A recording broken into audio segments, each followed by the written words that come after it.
Hi guys! Welcome back to my channel! Today, meron po tayong client na 2024 Toyota Hilux GR Sport. Ito pong Hilux po nila, naka-stock suspension po siya. Ang gusto po ni client, i-retain po yung stock mags, tapos lalagyan po natin siya ng mas malaking gulong.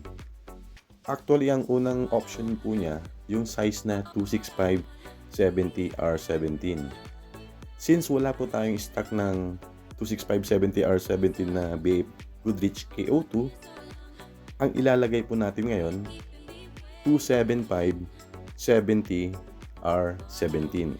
So tara, samahan niyo po ulit ako para maipakita natin dito sa video na to paano natin i-install yung size na 275/70R17.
Ito po yung gagamitin nating gulong.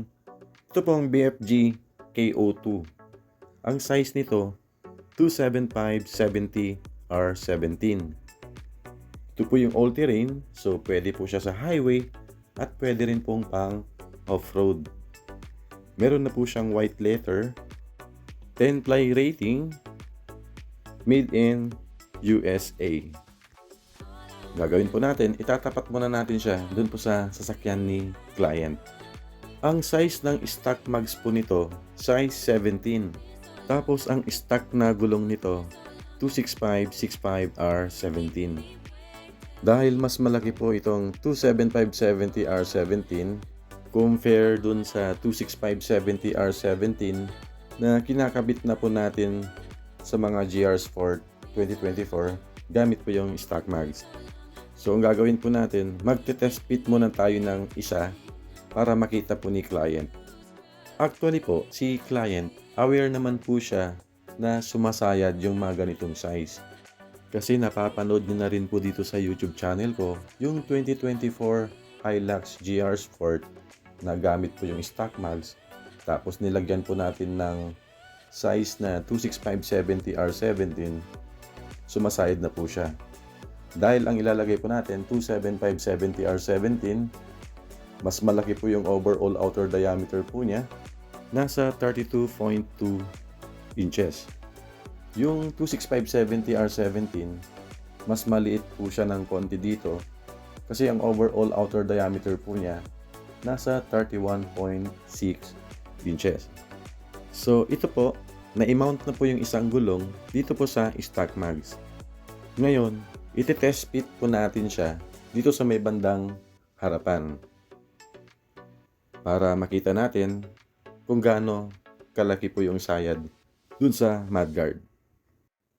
So ito, naikabit na po natin siya. So pagpihit po ng gulong dito sa mudguard, nakadikit po siya. So kailangan po i-adjust po yan. Check din po natin dito sa may bandang bumper. So dito sa may bandang harapan po, pag full turn, malaki po yung clearance. So ang i-adjust po natin, yung mudguard lang po. Tapos yung ganitong size pala, hindi po siya tumama dun sa body mount. So walang BMC or yung tinatawag na body mount chop. So ang gagawin lang po natin, i-adjust lang po natin yung mudguard. Para may adjust po yung mudguard, kailangan po natin tanggalin muna yung mudguard nito. Para doon sa ilalim ng fender liner, meron po tayong tutupiin po dyan.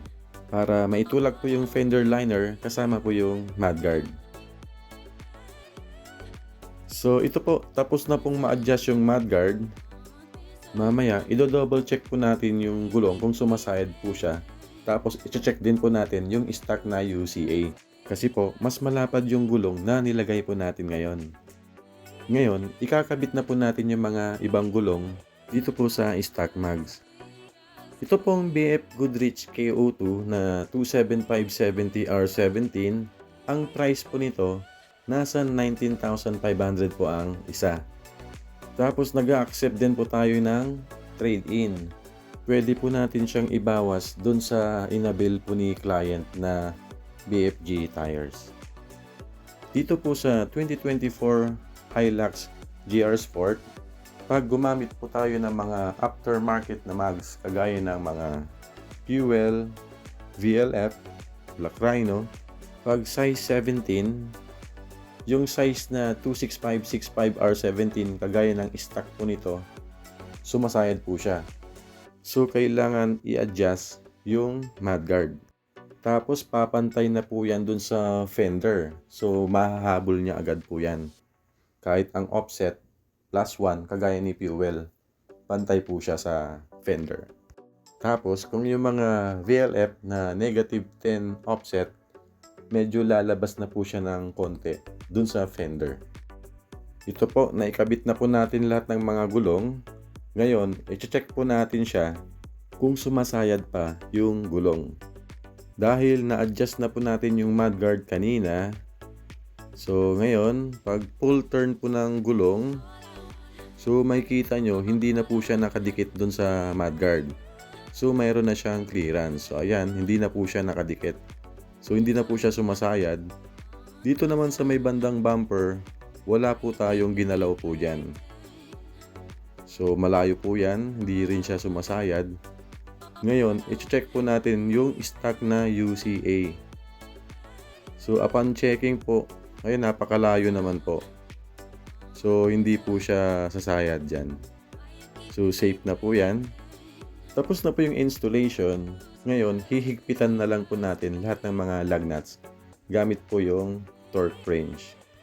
Pag gumamit pala tayo ng aftermarket na mags na size 18 kagaya ng Fuel, VLF, Black Rhino na may mababang offset, yung size na 265/60R18, sumasayad po siya. So kailangan po i-adjust yung mudguard. Tapos pag size 20 naman po, kahit 265/50R20 lang po yung gulong, sumasayad po siya. So kailangan din pong i-adjust yung mudguard. Ito po, tapos na pong higpitan lahat ng mga lug nuts. Ngayon, i-check po natin kung lumabas ba yung gulong. Dahil stock mags po yung gamit, tapos may offset na +30, so kahit nilagyan po natin siya ng mas malapad na gulong, hindi pa rin siya lumabas dun po sa fender. Yung mga naka-Hilux G na pina-convert sa 2024 Hilux GR Sport, ang hirap habulin pag naglagay tayo ng mags po dyan.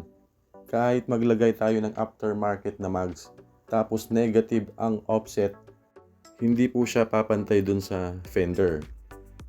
Kailangan mo pa maglagay ng makapal na wheelie spacers. So ito na po yung 2024 Toyota Hilux GR Sport na nilagyan po natin ng BFG KO2 size 275/70R17. Bagay na bagay po yung gulong na nilagay po natin dito po sa stock mags. Itong Hilux po nila, tumaas po siya ng 1.6 inches. Kasi po, yung overall outer diameter ng stock na gulong nito na 265/65R17 nasa 30.6 inches. Ngayon, yung nilagay nating 275/70R17, ang overall outer diameter po niya nasa 32.2 inches. So tumaas po siya ng 1.6 inches. Kung mayroon kayong mga katanungan, mga inquiries, pwede nyong i-comment po dito sa baba or i-message po kami sa aming Facebook page, RNH Tire Supply. So hanggang dito na lang po ang video na to. Kung nagustuhan mo ang video na to, please like and subscribe. See you on my next vlog. Bye!